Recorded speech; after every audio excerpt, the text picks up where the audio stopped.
So should more Americans, including those human techs and So as one practitioner of dad humor to another, well done. I think a lot of America laugh.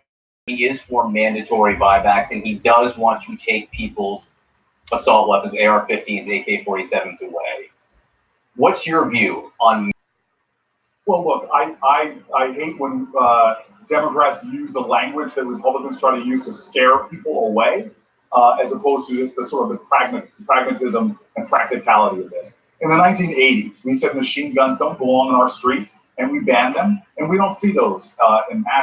Should not be in this country. They should not be allowed to be accessed by folks who are trying to do such evil things. We can, the same way we got machine guns done. This is the thing.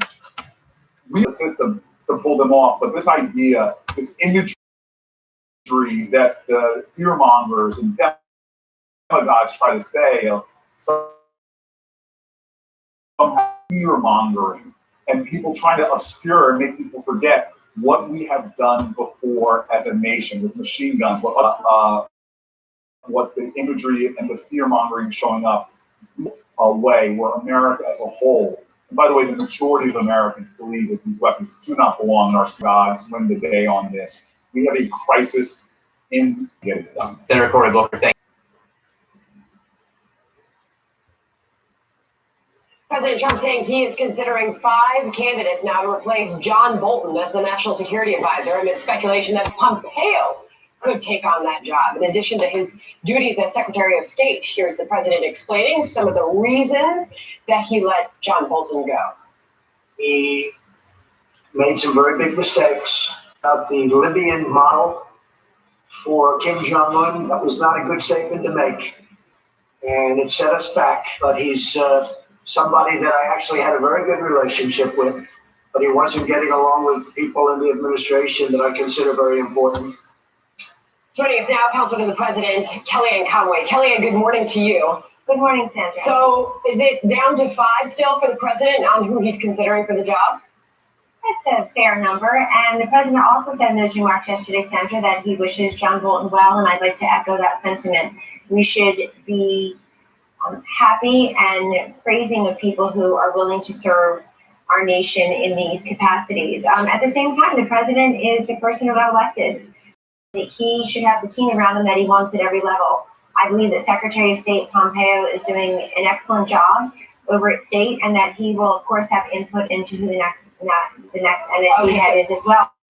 Of diverse backgrounds. No, I won't do that. I see quote in the press. I think some of those are legitimate and being seriously considered by our commander-in-chief and our president.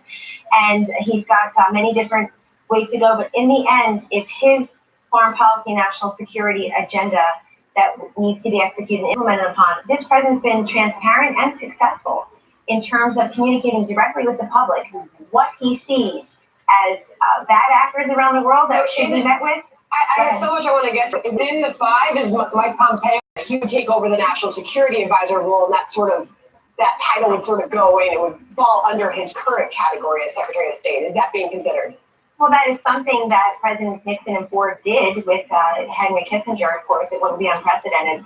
Under that scenario, I would call that 5+ as the number of candidates. But clearly, Secretary of State has the president's ear and his trust, and has been making great strides in implementing the president's agenda around the globe. And he will continue to be a very important, strong voice here as America's top diplomat. And that decision, should we expect that by end of week, by tomorrow?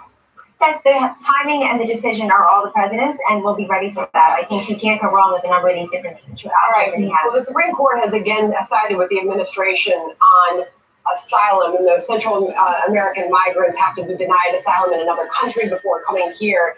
The president views this as a victory. We already heard from him. How big is this? Well, it's a huge victory. It's the second victory this summer handed by the Supreme Court for the president's vision on border security. Earlier this summer, the Supreme Court, by a vote of 5-4, Sandra, allowed the Pentagon to shift $2.5 billion toward construction of the wall, the border security. Just yet,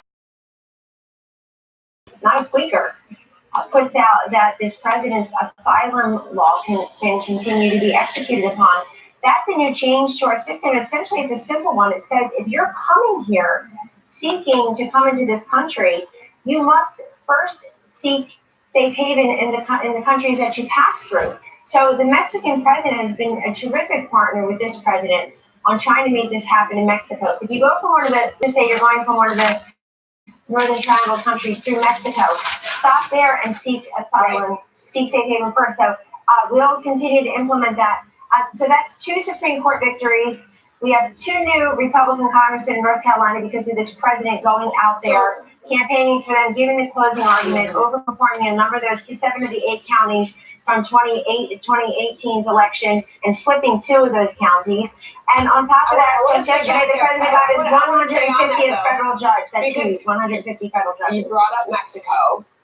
Mexico has said that they disagree with this move. They disagree with this decision. Does the president have plans to further talk with Mexico? I know that they say relations are good, but they firmly put out a statement saying this is not something they agree with.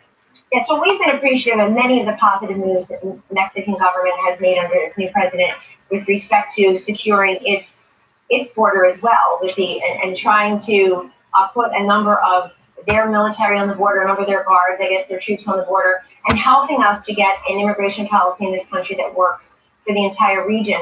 Also, we're very focused on passage of the USMCA. That, of course, is up to Speaker Pelosi to put a vote. They've got the faux impeachment hearings going on, completely ridiculous. There's no appetite among the public. Why doesn't she focus on a vote on the USMCA, which the Mexican government has approved? The Canadian government is ready. The U.S. government is certainly ready. And all those workers in the industries that would be dramatically impacted in a positive fashion are waiting for the USMCA. We also need Mexico's help in keeping the drugs out of our country as well. Many of them are flowing over the southern border. And now I want to ask you about the